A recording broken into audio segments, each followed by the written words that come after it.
បងល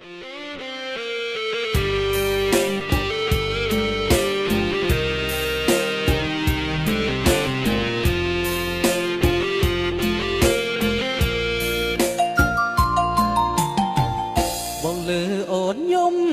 ល្វើយល្វើយកុំពូស្នេហ៍បងអើយមានរឿងអ្វីប្រលឹងបងព្រួយបងភ័យខ្លាចដឹងតែស្រីនាងខឹងដេញក៏យំមកយ៉ាងនឹងខឹងនឹងបងរឿងអ្វីឬអូនប្រចាននឹងបងរឿងដែលហួសកន្លងបងឈួតមួយពេលខ្លី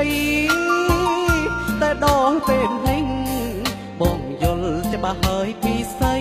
សូមអូនកុំមកសង្ស័យគ្មានថ្ងៃក្បត់ស្រីទៀតទេមកលួចពុនយំសំងំយំតែម្នាក់ឯងអើយបងចំបែងស្ទើបែ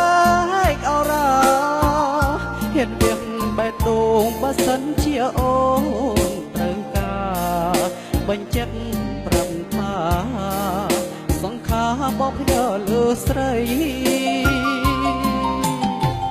ញញឹមភ្លាមមកណាអូនកុំធ្វើមុខស្រពោនបងហាត់ធ្លាក់ឲ្យជ័យបើអូនញញឹមជីវិតបងពិតមានន័យតើដឹងទេពីស្អីរូបស្រីជាជីវិតប